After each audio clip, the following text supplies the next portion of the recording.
అంతకంటే ఏమైనా భయపడుతున్నట్టవా BRS party నాయకులు నిజంగా 15 ఆగస్టు లోపల కాంగ్రెస్ పార్టీ రుణమాఫీ చేస్తే ఏమైనా బీఆర్ఎస్ పార్టీకి నష్టం జరిగే అవకాశం ఉందంటారా?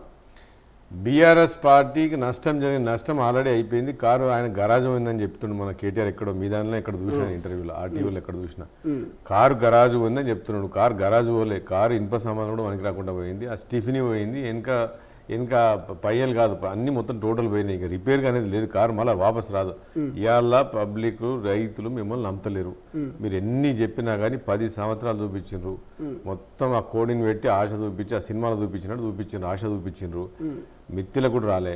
కరెక్టు రుణమాఫీ చేస్తా అని చెప్పిండు, కోడ్ వచ్చింది, పైసలు లేవు. 7 లక్షల కోట్ల అప్పులు చేసిరు. మీరు ఒప్పుకుంటారు అప్పులు అయితే, అప్పులు కావాలని చెప్తారు. 7 లక్షల కోట్లు అప్పులు చేసినారు. మరి 7 లక్షల కోట్లు 40,000 కోట్లు ఎట్లా తెస్తున్నాను? మరి నువ్వు ఎట్లా చెప్పినావు అప్పుడు రుణమాఫీ చేస్తాను? రుణమాఫీ చేస్తా అని చెప్పినావు కదా నువ్వు. అది ఒక్కసారి చెప్పలేదు, 2 టర్మ్లు చెప్పినావు. ₹1,00,000 రుణమాఫీ. ఏదైతే రాజశేఖర రెడ్డి గారు 1,00,000 అని చెప్పిండు, 1,00,000 రుణమాఫీ చేసింది కాంగ్రెస్ పార్టీ. ఇలా రేవంత్ రెడ్డి గారు చెప్తారు 2 లక్షలు అంటే 100% 2 లక్షలు అవుతుంది. కానీ మరి ఎందుకు ఈ పార్లమెంట్ ఎన్నికల వేళ హరీష్ రావు ఎందుకు రాజీనామా అంశాన్ని తెర మీద తీసుకొచ్చిండు? అసలు ఏం జరగబోతున్నది? ఈ యొక్క అంశం తెర మీదకి రావడంతో అసలు ఎవరికి ఓట్ బ్యాంక్ షిఫ్ట్ అవుతుంది, ఎవరికి ప్లస్ ఎవరికి మైనస్ అంటారు? ఇప్పుడు శ్రీశైలంగా నేను ఒకటే మీ తొలి వెలుగు మీడియా ద్వారా చెప్తున్నా. ఇలా మెదక్ పార్లమెంటు వాళ్ళ బీఆర్ఎస్ పార్టీ అభ్యర్థి ఒక మాజీ ఐఏఎస్ ఆఫీసర్ వెంకట్రామరెడ్డి. ఆయన సిద్దిపేటలో కలెక్టర్గా పనిచేసిండు, గజ్వేలగా పనిచేసిండు. ఎవరి కింద? ఈ కేసీఆర్ కింద పనిచేసిండు.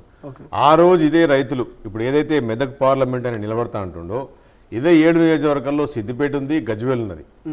మరి ఇదే నియోజకవర్గాల్లో రైతులు ఉన్నారు, 80% మంది రైతులు ఉన్నారు అక్కడ. మరి ఆ రైతులకు నువ్వు పంట వేసుకోవద్దు అని చెప్పేసి వాళ్ళు పాపం ఆ రోజు వరి వేసుకుంటే వాళ్ళ మీద కేసులు పెట్టిండు. ఆ రోజు మల్లన్న సాగర్ మీద నిర్వాసితులు ఎవరైతే భూమి కోల్పోయినరో ఆ భూమి కోల్పోయిన ఎవరెవరు చిన్న రైతులేనా, 2 ఎకరాలు ఒక్కొక్కడు 100 ఎకరాలు లేవు కదా అడా. ఎవరికో కొందరు పోయినాయి, కానీ 90% 90% మంది స్మాల్ రైతులే కదా. 2 ఎకరాలు 1 వాళ్ళకి చెక్కులు ఇవ్వడానికి నీకు 100 రోజులు వాళ్ళు తిరగాల్సి వచ్చింది నువ్వు కలెక్టర్గా ఉన్నప్పుడు.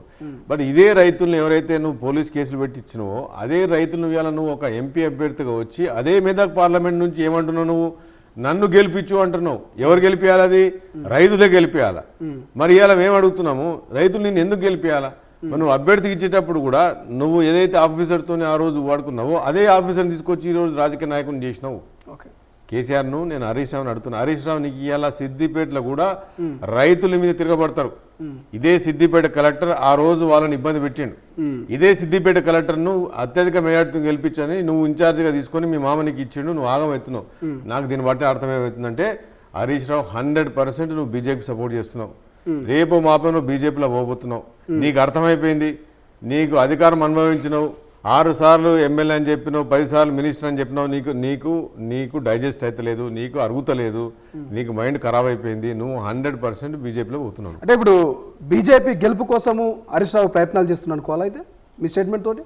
దీన్ని తప్పకుండా ఇప్పుడు ఆయన్నే మాట్లాడాడు. ఇప్పుడు రుణమాఫీ చేస్తా అంటే నేను రిజైన్ చేస్తా అంటే ప్రపంచంలో ఎవరిని చూడలేదు ఇట్లా.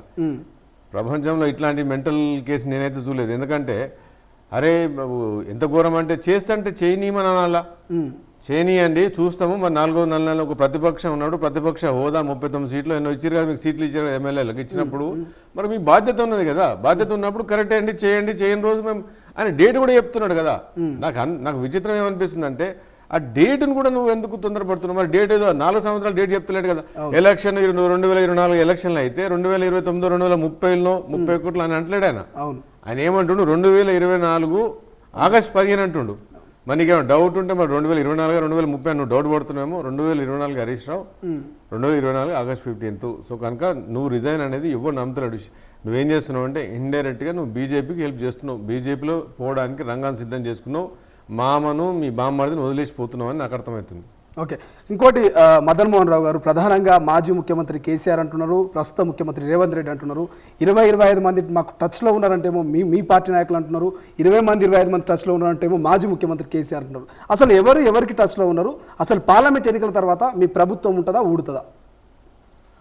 ఇది ఎంత అంటే ఇది ఒక వండర్ జోక్, మిలీనియం జోక్ లా ఉన్నది. గవర్నమెంట్ మ్యాండేట్ ఇచ్చింది, ప్రజలు తెలంగాణ ప్రజలు మ్యాండేట్ ఇచ్చారు. 60 మ్యాజిక్ నంబరు మాకు 64 ఇచ్చిండ్రు. మాకు ఎటువంటి సపోర్ట్ లేకుండా 64 కాంగ్రెస్ ఎమ్మెల్యేలు గెలిచారు. ఒక్కసారి ఆలోచించారు, కాంగ్రెస్ ఎమ్మెల్యే గెలిచారు అంటే ప్రజాస్వామ్యంలో డెమోక్రసీలో ఈ బ్యూటిఫుల్ అంబేద్కర్ రాసిన ఈ కాన్స్టిట్యూషన్ రైట్లో నీకు మ్యాజిక్ నెంబర్ ఇచ్చిన తర్వాత నువ్వు ఫామ్ చేయొచ్చు గవర్నమెంట్ అంతే. Mandate has been given. దానిలో లేదు ఇంకా. నువ్వు అయిన ఎలక్షన్ అయిన తర్వాత గవర్నమెంట్ పడుతుంది అని మాకు 20 మంది టచ్లో ఉన్నారు. ఇప్పుడు అంత పెద్ద మనిషి కేసీఆర్ తెలంగాణ తెచ్చిన అని చెప్పే వ్యక్తి 10 సంవత్సరాలు ముఖ్యమంత్రిగా ఉండి ఒక 3 నెలలు కూడా 90 రోజులు కూడా నీకు ఓపిక లేక గవర్నమెంట్ పడగొడతా 20 మంది టచ్లో అని మాట్లాడితే అసలు నువ్వు ఏమి రెస్పెక్ట్ చేస్తున్నావు ప్రజాస్వామ్యాన్ని? ప్రజాస్వామ్యంలో మనం ప్రజలను రెస్పెక్ట్ చేయాలా, వాళ్ళ డిసిషన్ రెస్పెక్ట్ చేయాలా, వాళ్ళ నిర్ణయానికి మనం కట్టుబడి నిబంధనలు ఉండాలి. ఇప్పుడు మ్యాండేట్ ఇచ్చినప్పుడు అవును రాబాయ్ నేను తీసి బండ కొట్టిరు, పక్కన పడేసిండ్రు, పక్కన పడితే వాళ్ళకి ఇచ్చిన అధికారం చేయని, మరి ఒకవేళ వ్యతిరేకత వచ్చినావు చేయని ప్రజలు వచ్చినప్పుడు అప్పుడు నువ్వు రా ప్రతిపక్షం నుంచి. నువ్వు సంవత్సరం కూడా తిరగలేదు, ఎక్కడ కూడా ఏ స్టేట్లో జరగదు. గవర్నమెంట్ పడుతుంది అంటే ఎమ్మెల్యేలు పడుతున్నారు, ఎమ్మెల్యేలు టచ్లో ఉంటారు, కాంగ్రెస్ ఎమ్మెల్యేలు ఉన్న కాంగ్రెస్ 64 మంది గెలిచిన అట్లే ఉన్నాం కదా. నేను అడిగేది ఈ టాపిక్ ఎట్లా వస్తుంది, మీరు ఎట్లా మాట్లాడుతున్నారు? నేను హరీష్ని అడుగుతున్నాను, కేటీఆర్ని అడుగుతున్నాను, పోయిన కేసీఆర్ని కూడా అడుగుతున్నాను. కేటీఆర్ అయితే మైండ్ లేకుండా మాట్లాడుతున్నాడు. అరే ఎందుకు తొందరపడుతున్నావు? మళ్ళీ నువ్వు ఐటీ మినిస్టర్ అవుదామన్నా, మళ్ళీ తిరగాలనుకుంటున్నావా? ఎందుకు నీ అంత మొత్తం నీ సామ్రాజ్యము, మీ యువరాణులు, మీ సామ్రాజ్యం అంతా మొత్తం ఆస్తులు ఎవడో కొట్టుకపోయినట్టు దోసుకపోయినట్టు ఎందుకు ఫీల్ అవుతారు?